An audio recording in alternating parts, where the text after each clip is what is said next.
Hi there. My name's Jonathan Doe. I'm a professor of international business at Villanova University.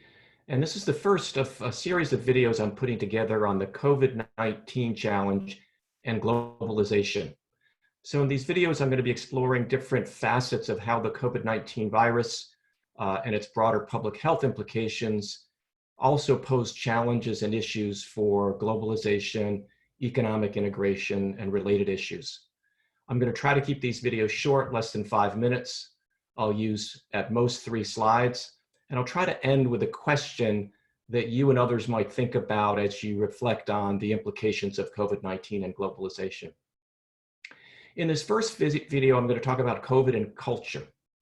As we look around the world and we see how different countries are responding to the COVID-19 challenge, we see some pretty stark variation in the approach and success of countries from different regions of the world. And in particular, we see East Asian countries like China, Japan, South Korea, Taiwan, and others taking pretty aggressive action, an action that is quite successful, at least compared to some Western countries so far.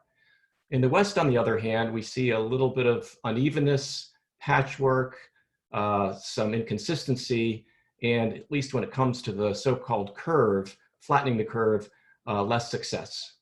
So there are perhaps a lot of reasons why we may see these differences, but if I think fundamentally about a concept in global management and international business, culture, I think that differences in national culture might be at least partly responsible for the different ways that countries have responded to COVID-19.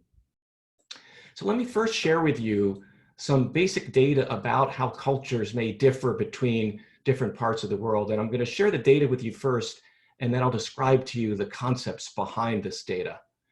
So the first is power distance. So in China and South Korea and other East Asian countries, they're quite high on power distance. Whereas in Western countries like the UK and the United States, we're low on power distance.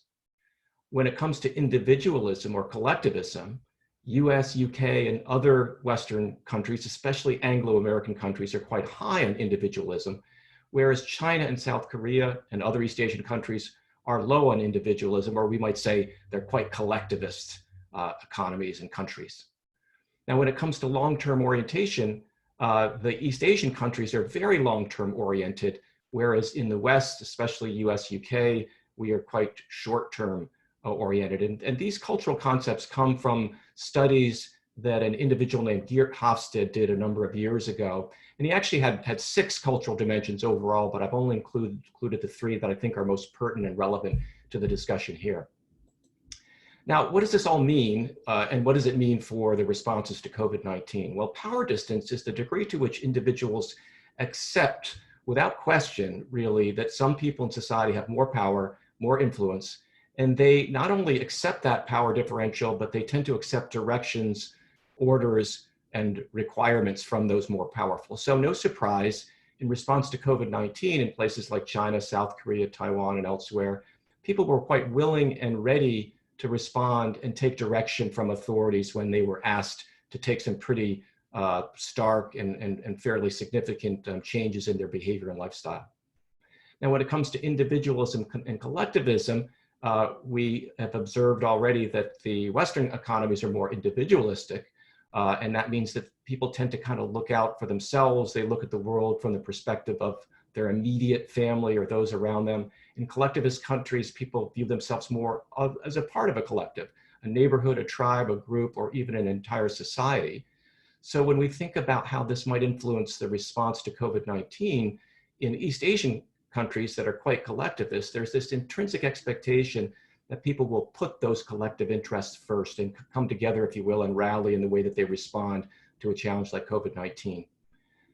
Now, with respect to long-term orientation, East Asian countries also tend to be much more long-term oriented, and that means that they encourage short-term sacrifice with the expectation that there will be a more positive future, to secure that more positive future. So when we look at the response to COVID-19, no surprise once again that Asian economies were willing, or at least appear to be willing, to make some pretty significant sacrifices in the near term, the expectation that they would benefit in the long term.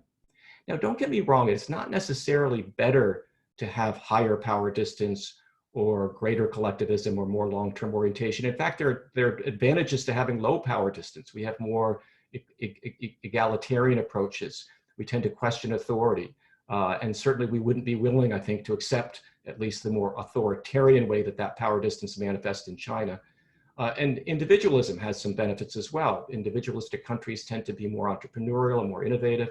And even short-termism may have some advantages in certain instances. But in response to COVID-19, it does appear that some of these cultural characteristics associated with East Asian countries have some preferences or some benefits.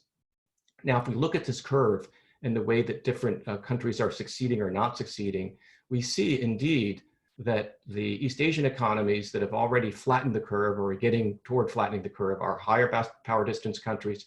They're more collectivist, they're more long-term oriented. You see at the top of the graph, US, Spain, Italy, UK, not so much, and at least have not yet had success in flattening that curve. Now, humorously, one internet commentator has suggested that those economies are big consumers of bubble tea, and that bubble tea is the source of the way they've responded to COVID-19. Now, I hardly think that's the source of it. I think it's incidental, but I just thought I would share that commentary with you. So in this first video, I've tried to just share a couple ideas around how national culture might be at the root or the source of the different ways that countries have responded to COVID-19. I might add that in the US, we have another problem or challenge, and that is we have what's called a federalist system, where we tend to push authority down to the states and localities, and therefore it's hard for us to pull off a nationally coordinated response. So that may be another thing that has held us back a little bit so far in how we responded to COVID-19. Now, I'm interested to know whether you see any merit in these cultural differences. Do you see some exceptions? Are you from a country that has more collectivism or higher power distance and therefore has responded more successfully to COVID-19? And are there some things that Western economies might learn from Eastern economies in terms of their response? And that indeed is going to be the topic of my next video. I'm going to talk a little bit about not how Western economies can mimic or somehow replicate the way Eastern countries have responded to COVID-19, but what are some other ways that we might use different types of behavioral cues and incentives to get people to line up and maybe take a little bit more serious response to COVID-19 the way that we've seen in East Asian economies. Jonathan Doe from Villanova University talking to you about COVID and globalization. Please join me for the next video.